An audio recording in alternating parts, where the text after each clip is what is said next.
Well, good Sunday morning. My name is Jaden Jefferson, and welcome to this week's Community Focus. We are still talking about that upcoming November general election here in Ohio, and one of the big races is the Ohio 43rd House District race. And joining me now is the Republican candidate in that race, Wendi Hendricks. Good morning.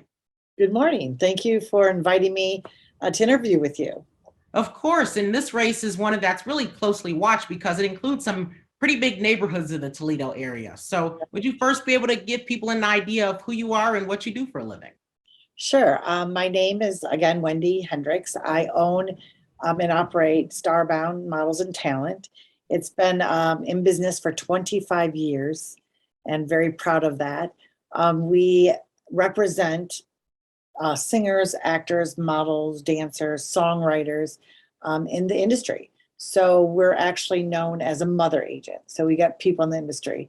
So someone would come to me, I help them get in, kind of follow their career path of what they're interested in doing. We do coaching in the area that they want and help them achieve their career goals. What inspired you to run in this district? So to go from local talent agent to now becoming state representative, what inspired you to make that? What inspired me, I would say mostly, is my business. So like I said, I've been in business for 25 years successfully and really quite busy. Then all of a sudden to be halted and shut down and almost lost my business because of that, it really made me start being more active in figuring out how that happened and how we could maybe prevent that from happening again. We lost a lot of businesses. A lot of small business owners were not able to make it through. I was one of the fortunate ones. So I started getting more involved, and I also have a lot of passion for schools. I feel that we have a lot of great schools in our area, but not all the children are thriving. So I'm really involved in that as well. It kind of goes hand in hand because I work with kids every day here at the studio, and I see a lot of the things that they're complaining about and the problems they're having. And I am a fixer. I help people manage their problems, and I help them learn how to solve them. So it just kind of lends itself into this political arena, I feel like. And I know I will do a really good job in that area. And one thing that is refreshing to hear finally is candidates talking about education, because every year it's so underfunded and so many teachers are being put under pressure for so many different reasons. And a lot of it just goes back to political reasons and not, actually helping. We don't even have enough teachers either. Like, yeah, we're in a shortage right now. Oh yeah, this is the most important thing are our children. We have to get that right before we can get other things right. So yeah, I'm very, very a big advocate for the kids. And we definitely in America love talking about the future, but it seems that we're never really willing to invest in it. So maybe that's something that can hopefully change soon. But in the district that I will be pushing for that for sure.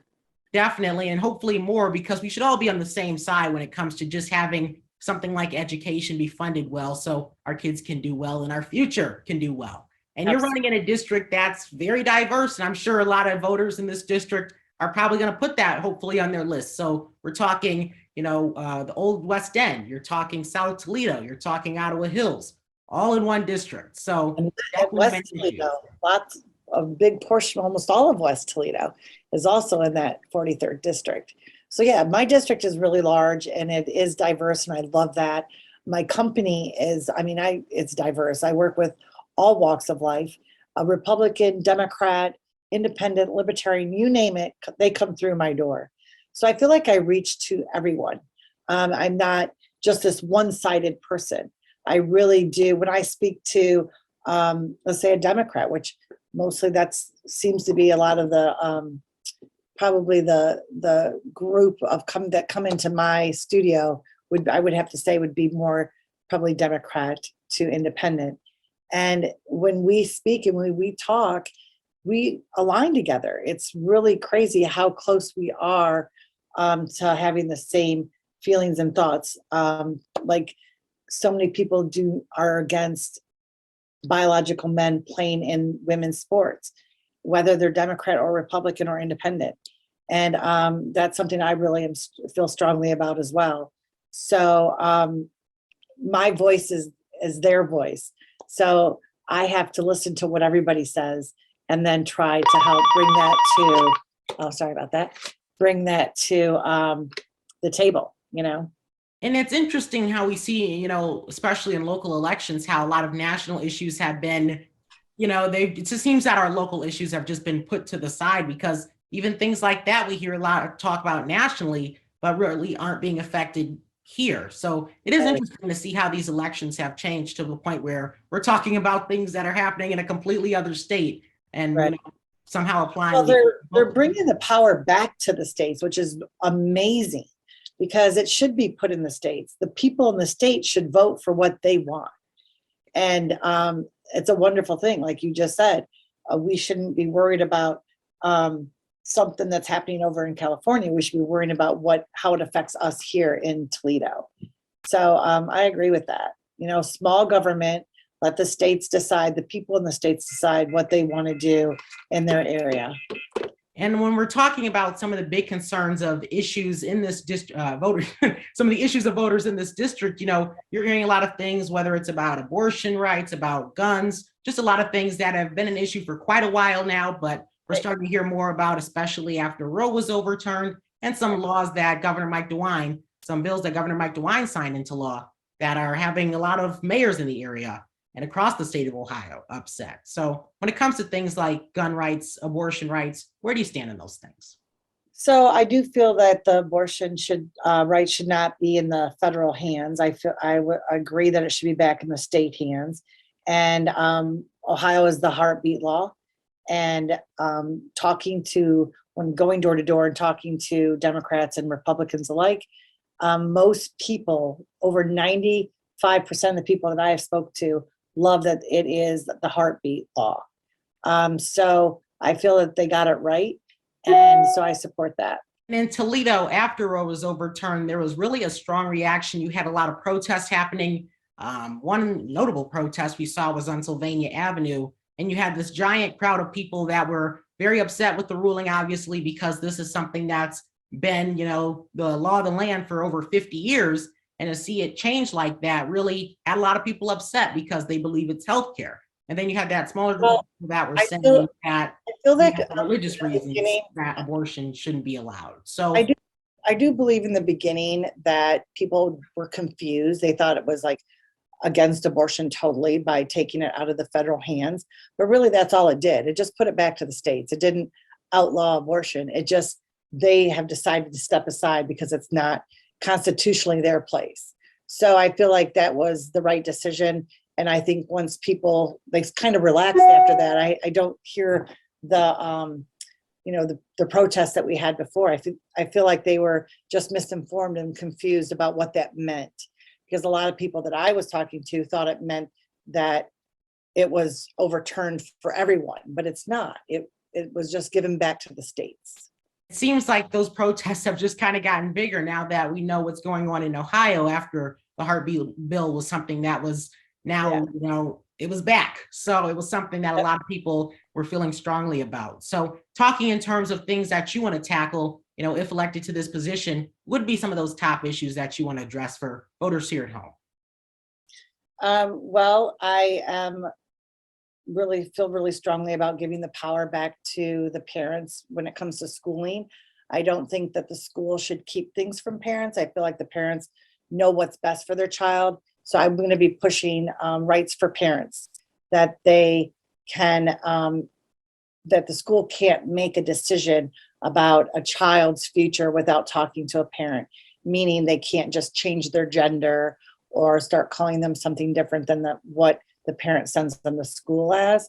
And it should be a conversation with the parent, the student, and the principal or teachers.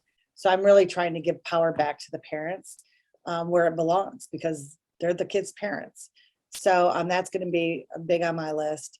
And safety. I do have the endorsement from the Commanders Association, and I feel really strongly about safety. I feel that it's a really big issue in our area. People are nervous and quite scared because they see crime and gun shootings in their own neighborhoods that they never saw before. So that's something that we need to address as well. And those are definitely two big issues. And one in particular, of course, when you're talking about crime, Toledo in the last couple of years, we've seen that during COVID and across the country, crime increased. But one noticeable trend that I've seen locally now, and even today, Mayor Kapsakavich had pointed this out, that we're starting to see crime go down. And hopefully it's a trend that continues through the rest of the year, because COVID created some violent years for us. And it's good to see that at least crime's going down in the city, but can we keep that trend? Another thing we saw was, of course, this national movement of parents who are, starting to become more vocal about education when they weren't before. So what exactly changed to where parents are so engaged into their child's education? I kind of disagree about the before. I think parents have always been engaged. It's just that they're seeing things differently that they didn't see before. But So I don't what are those things that are disagree with different, you. though? I disagree that parents haven't been involved before. I feel like I raised my kids in the 70s and parents were involved. I work with kids all day and I see parents every single day in my studio. And everyone I see is super involved in their child's education and very passionate about it. They just have seen a shift and a change in their kids' education. And so now they're vocal about it. And I think that we have to listen to them because they are my constituents. And if they have a problem, I need to hear about it. And there were definitely changes because of COVID disrupting a lot of kids' education. But, I'm just not getting, I guess, what the big uproar has been recently when parents are going out and they're rallying and, having these different complaints about what's being taught in school. And the curriculum itself, I don't see many changes. But as far as how the child's being impacted, we're definitely seeing that. Okay. Yeah, well, there's changes, so. Well, what were the changes? There's a lot of changes that have happened. Teachers are asking kids their pronouns, and they're very young age. That's very confusing. There's been situations where they've actually changed their gender without talking to a parent. That would uproar a lot of people. That's a fact. That's not something that is hearsay. That has happened in some of the schools. So that should not be happening. It should be up to the parent to decide what's best for their child. Well, it's definitely been interesting to see how this issue is being addressed in different states and hearing what parents are saying versus the realities of the classroom and what the educators are saying. So it's definitely, I guess, going to be something that continues into the school year, and hopefully this is something that can be resolved because it's an interesting situation. I guess that's America, a bunch of interesting situations. Wendi Hendricks, a candidate, the Republican candidate for Ohio's 43rd House District. Thank you so much for your time. Thank you. It was my pleasure, and I really enjoyed speaking with you.